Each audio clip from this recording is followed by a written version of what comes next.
My dear friends, my dear God's and my dear masters, ಪ್ರತಿ ದಿವಸ ಈ 11 ಗಂಟೆ ನಾವೆಲ್ಲರೂ ಒಟ್ಟಿಗೆ ಸೇರಿ ಧ್ಯಾನ ಮಾಡೋದು ಅನ್ನೋದು ನಿರಂತರ ನಡೀತಾ ಇರಬೇಕು. ಇದು ಸುಮಾರು ಒಂದು 500ರಿಂದ ಹೆಚ್ಚು ಸೆಷನ್ಸ್ ನಾವು ಆಲ್ರೆಡಿ ಮಾಡಿದ್ದೀವಿ. ಇದು ಯಾವಾಗ ನಾನು ಸ್ಟಾರ್ಟ್ ಮಾಡ್ತಾ ಇದೀನೋ ಅವತ್ತೇ ನಾನು ನೋಡಿದೀನಿ 1,000 ಮೇಲೇನೆ ಇದಾಗುತ್ತೆ ಅನ್ನೋದು ನಾನು ವಿಷನ್ ನೋಡಿದೆ.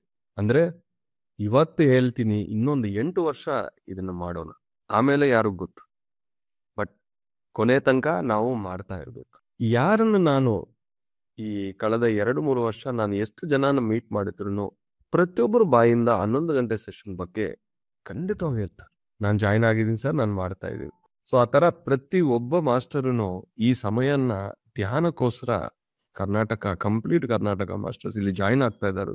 ಇದು ಒಂದು ಖುಷಿ ವಿಚಾರ.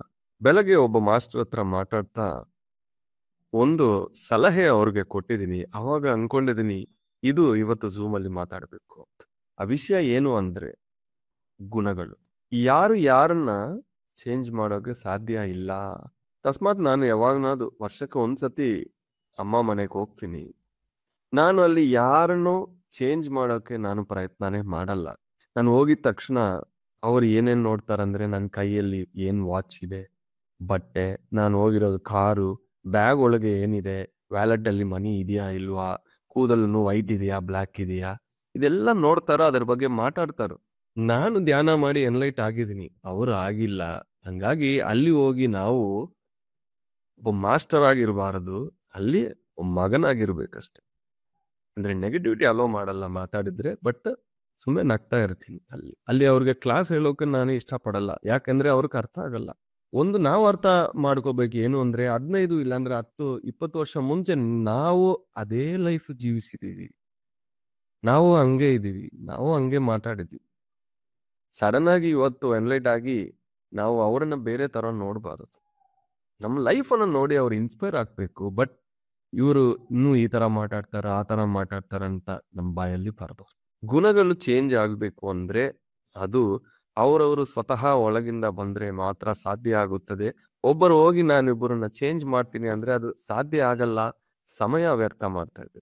Nobody can change anybody, everybody can change themselves only from inner self. ತಾವು ಅನ್ಕೋಬೇಕು ನಾನು ಧ್ಯಾನ ಮಾಡಬೇಕು, ತಾವು ಒಳಗಿಂದ ಬರಬೇಕು, ನಾನು ಪ್ರಚಾರ ಮಾಡಬೇಕು, ಒಳಗಿಂದ ಬರಬೇಕು, ನಾನು ಮಾಂಸಾಹಾರದಿಂದ ಶಾಕಾಹಾರಿಗೆ ಬರ್ಬೇಕು. ಅವ್ರವ್ರಿಗೆ ಬಂದಿಲ್ಲ ಅಂದ್ರೆ ನೀವು ಎಷ್ಟೇ ಫೋರ್ಸ್ ಮಾಡಿದ್ರು ವೇಸ್ಟ್. ಮತ್ತೆ ಹೇಳ್ತೀನಿ, don't correct anybody, only connect with right people. Correction ಮಾಡೋಕೆ ನೀವು ಹೋಗಿದ್ರೆ ಅವರ ಅಹಂಕಾರಗಳನ್ನ ನೀವು ಕರೆಕ್ಟ್ ಮಾಡೋಕೆ ಸಾಧ್ಯ ಆಗಲ್ಲ. ನಿಮ್ಮ ಸಂದೇಶ ಏನೋ ಅದನ್ನ ಹೇಳ್ಬಿಟ್ಟು ಬಂದ್ಬಿಡಿ. ಅವರ ಪ್ರವರ್ತನೆಗಳನ್ನು ಅವರನ್ನ ಕರೆಕ್ಟ್ ಮಾಡೋಕೆ ನೀವು ಸಮಯ ಎನರ್ಜಿ ವೇಸ್ಟ್ ಮಾಡಬೇಡಿ. ಅದರಿಂದ ನಿಮಗೂ ಉಪಯೋಗ ಇಲ್ಲ, ಅವ್ರಿಗೂ ಉಪಯೋಗ ಇಲ್ಲ. ನಾವು ಹೇಳಿದ್ರೆ ಒಬ್ರು ಚೇಂಜ್ ಆಗ್ಬಾರದು, ನಮ್ಮನ್ನ ನೋಡಿ ಚೇಂಜ್ ಆಗ್ಬೇಕು. ಸೆಟ್ ಅಸ್ ಅನ್ ಎಕ್ಸಾಂಪಲ್, ನಾವು ಜಾಸ್ತಿ ಮಾತಾಡಿದ್ರೆ ನಮ್ಮ ಶಕ್ತಿ ಕಡಿಮೆ ಆಗುತ್ತೆ. ತುಂಬಾ ಒಬ್ಬರಿಗೆ ಹಸು ಆಗ್ತಾ ಇರುತ್ತೆ, ಕರೆಕ್ಟಾಗಿ ನೋಡಿದ್ರೆ ಅವ್ರು ಜಾಸ್ತಿ ಮಾತಾಡ್ತಾರೆ. ನೀವು ಕಮ್ಮಿ ಮಾತಾಡಿದ್ರೆ ಕಮ್ಮಿ ಹಸು ಆಗುತ್ತದೆ. ಜಾಸ್ತಿ ಬಿಟ್ರೆ ಸಾಕು, ಬಾಯಿಗೆ ಜಿಪ್ಪೇ ಇರಲ್ಲ. ಇರ್ತಾರೋ ನಮ್ಮ ರಿಲೇಟಿವ್ಸ್ ಅಲ್ಲಿ, ಫ್ರೆಂಡ್ಸ್ ನೆಟ್ವರ್ಕ್ ಅಲ್ಲಿ ಯಾರೋ ಒಬ್ರು ಇರ್ತಾರೋ, ಅವ್ರು ಬಂದ ತಕ್ಷಣ ಕಿವಿ ಉಗಾನ್, ಅವ್ ಏನ್ ಮಾಡ್ಬೇಕು, ಅವ್ರು ಜಾಸ್ತಿ ಊಟ ಕೊಟ್ಟು ಇಂತ ಇರ್ತಾರೆ. ಸೊ ಯಾರನ್ನ ಚೇಂಜ್ ಮಾಡೋಕೆ ಪ್ರಯತ್ನ ಮಾಡಬೇಡಿ. ನಾವು ಹೋಗ್ತಾ ಇದೀವಿ ಒಬ್ಬರ ಮನೆಗೆ, ನಾವು ಹೋಗ್ತಾ ಇದೀವಿ ಒಬ್ಬರ ಊರಿಗೆ, ನಾವು ಹೋಗ್ತಾ ಇದೀವಿ ಒಬ್ಬರ ಪ್ಲೇಸ್ಗೆ. ಅಲ್ಲಿ ಇರೋದು ಕರೆಕ್ಟ್ ಮಾಡೋದು ನಮ್ಮ ಕೆಲಸ ಅಲ್ಲ. ಅಲ್ಲಿ ಒಂದು ಎನರ್ಜಿ, ಅಲ್ಲಿ ಒಂದು ವ್ಯಕ್ತಿಗೆ ನಾವು ಕನೆಕ್ಟ್ ಆಗಿ ಏನ್ ಕಲಿಬೇಕು, ಕಲ್ತ್ಕೋಬೇಕು, ಬರ್ಬೇಕಷ್ಟೆ. ಮೆಸೇಜ್ ಕೊಟ್ಬಿಟ್ಟು ಬರ್ಬೇಕು. ಅಲ್ಲಿ ಕುತ್ಕೊಂಡು ಕರೆಕ್ಷನ್ ಮಾಡೋದು ಬೇಡ.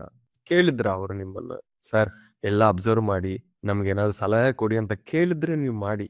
ಇಲ್ಲ ಅಂದ್ರೆ ದಯವಿಟ್ಟು ಈ ಅಡ್ವೈಸ್ ಮಾಡೋದು, ಅಲ್ಲಿರೋದು ಏನೋ ಕರೆಕ್ಟ್ ಮಾಡೋದು ಟ್ರೈ ಮಾಡ್ತಾ ಇದ್ರೆ ಉಪಯೋಗ ಇಲ್ಲ. ಯಾಕಂದ್ರೆ ನಮ್ಮ ಬಾಯಿಂದ ಒಂದು ಮಾತು ಬಂದ್ರೆ ಮಂತ್ರ ತರ ಇರಬೇಕು, ಅದು ವೇಸ್ಟ್ ಆಗ್ಬಾರ್ದು. ಅವ್ರು ಬರ್ತಾರೋ ಒಂದು ಮಾತಾಡಿ ಹೋಗ್ತಾರೋ ಅನ್ನೋ ಲೆಕ್ಕಕ್ಕೆ ಬರಬಾರದು. ಇವ್ರು ಮಾತಾಡಿದ್ರೆ ಏನೋ ಇರುತ್ತೆ ಅಂತ ನಿಮಗೆ ಯಾರು ರೆಸ್ಪೆಕ್ಟ್ ಕೊಡ್ತಾರೋ, ನಿಮ್ಮ ಮಾತುಗಳಿಗೆ ಯಾರು ಬೆಲೆ ಕೊಡ್ತಾರೋ ಅಲ್ಲಿ ಅವ್ರು ಕೇಳಿದ್ರೆ ನೀವು ಆನ್ಸರ್ ಹೇಳಿ. ಇಲ್ಲಾಂದ್ರೆ ಸತ್ಯವನ್ನ ಮಾತಾಡಿ, ಇಲ್ಲಾಂದ್ರೆ ಒಂದು ಒಳ್ಳೆ ವಿಷಯ ಮಾತಾಡಿ ಅಲ್ಲಿಂದ ಬರ್ತೀನಿ. ನಿನ್ನೆ ಒಂದು ಸಂಗೀತ ಪ್ರೋಗ್ರಾಮ್ಗೆ ಹೋಗಿದ್ದೀನಿ. ನನ್ನ ಮಗ ತಬಲಾ ನುಡಿಸ್ತಾ ಇದ್ದಾನು, ಬೈಟೆಕ್ ಅಂತ ಒಂದು ಪ್ರೋಗ್ರಾಮ್ ಇದೆ, ಅಲ್ಲಿ ಹೋಗಿದ್ದು. ನಿಮ್ಮೆಲ್ಲರಿಗೂ ಗೊತ್ತು, ನಮ್ಮ ಬಳ್ಳಾರಿಗೆ ಹೆಗ್ಡೆ ಅವರು ಬಂದ್ರು, ಸಮಂತ್ ಹೆಗ್ಡೆ ಅಂತ ಕೊಳಲು ನುಡಿಸಿದ್ರಲ್ವಾ, ಅವ್ರು ನಿನ್ನೆ ಬಂದ್ರು. ಆ ಪ್ರೋಗ್ರಾಮ್ಗೆ. ಮತ್ತೆ ತಬಲಾ ನುಡಿಸೋದಲ್ವ ಗುರುಮೂರ್ತಿ ಸರ್, ಅವರೇ ನಮ್ಮ ಮಗಕ್ಕೆ ಗುರು. ನಾನು ಹೇಳಿದ್ನಿ ಮತ್ತೆ ಪುನಃ ಇಲ್ಲಿ ಬೆಳ್ಳಾರಿ ಯಜ್ಞ ನೋಡೋ ತರ ಇದೆ ಸರ್, ಚೆನ್ನಾಗಿದೆ ಅಂತ. ಅವಾಗ ಸಮಂತ್ ಹೆಗ್ಡೆ ಅವರು ಗುರು ಬಂದ್ರಲ್ಲಿ. ಆಲ್ ಓವರ್ ಇಂಡಿಯಾ ಅಲ್ಲಿ ಟಾಪ್ ಆರ್ಟಿಸ್ಟ್ ಅವರು, ಏರ್ ಇಂಡಿಯಾ ಅಲ್ಲಿ ಎ ಗ್ರೇಡ್ ಫ್ಲೂಟಿಸ್ಟ್ ಆರ್ಟಿಸ್ಟ್. ಅವ್ರು ಮಾತಾಡಕ್ ಮುಂಚೆ ಕಿರು ಪರಿಚಯ ಕೊಟ್ರು. ಏನು ಅಂದ್ರೆ, ಎಲ್ಲರೂ ನಾನು ಪಂಡಿತ್ ಅಂತ ಕರಿತಾ ಇದ್ದಾರೆ, ಬಟ್ ಆ ಟೈಟಲ್ಗೆ ನನಗೆ ಅರ್ಹತೆ ಇದೆಯಾ ಇಲ್ವಾ ಅನ್ನೋದು ನನಗೆ ಗೊತ್ತಿಲ್ಲ, ಇಲ್ಲ ಅಂತಾನೆ ಅನ್ಕೊಂತಾ ಇದ್ದೀನಿ.